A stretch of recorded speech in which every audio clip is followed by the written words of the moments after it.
Let's talk about sex. Specifically, let's talk about eroticism and horror.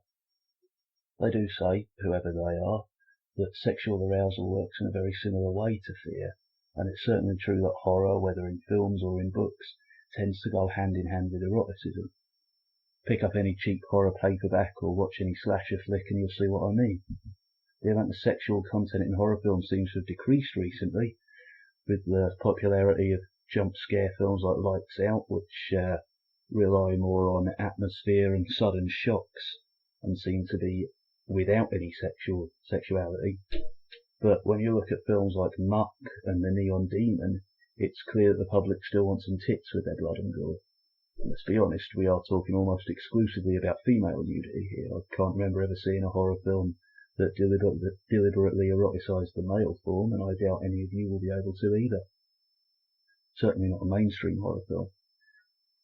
Horror films, like all too many things that should be gender neutral, are made largely by and for straight men. I mean, I live in hope that we might get to see Jason Statham get his cock out sometime soon, but hope in one hand, shit in the other, see which fills up first. I have absolutely no problem whatsoever, by the way, with erotic art. But what I do have a problem with is bad art, erotic or not. And too many horror films fall into that category when they try and bring sex into the mix. You see it all the time. Films where there's a random sex scene before the monsters arrive. Films where a female main character happens to be attacked while she's wearing very little. Even, at the worst extreme, films like Hostel 2, where the pain and suffering inflicted on female characters is itself sexualized.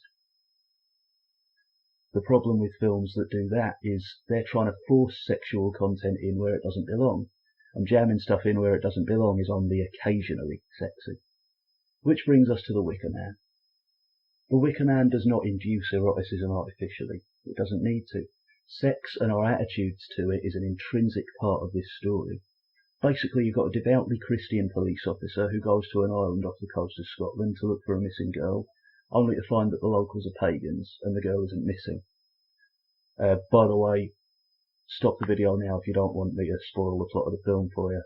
But also, if you're worried about spoilers for a film from 1976, you know.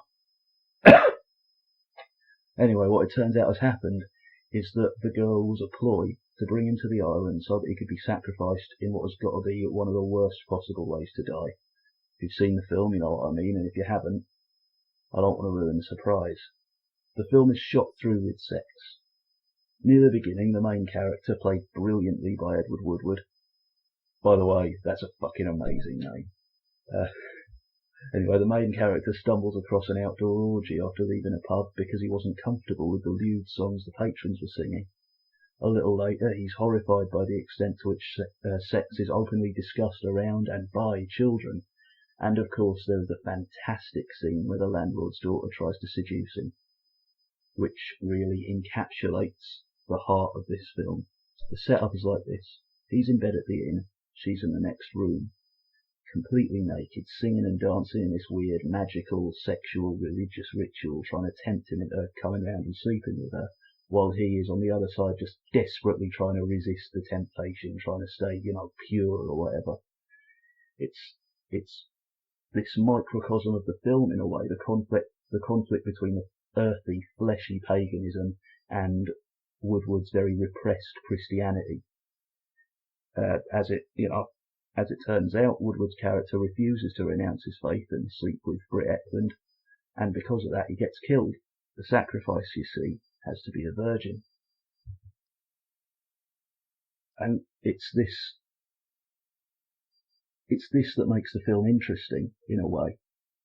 The fact that whereas in most films, it's when the characters give in to, physical temptation that they get killed. You have sex, then you get killed by the scream monster, the scream killer, or whoever, or Jason, whatever. In this film, The Wicker Man, it's his refusal to embrace the flesh that leads to him being killed. It's this fantastic reversal of the moralism that you find within so much horror cinema. This kind of hypocritical attitude that, you write a script where there's, the characters have a lot of sex and shit, but they have to be punished for it because we can't accept that that's really what we want in life. There's still this idea that worldly pleasures are to be renounced. Even in our largely atheistic culture, a few centuries of Christianity leaves scars.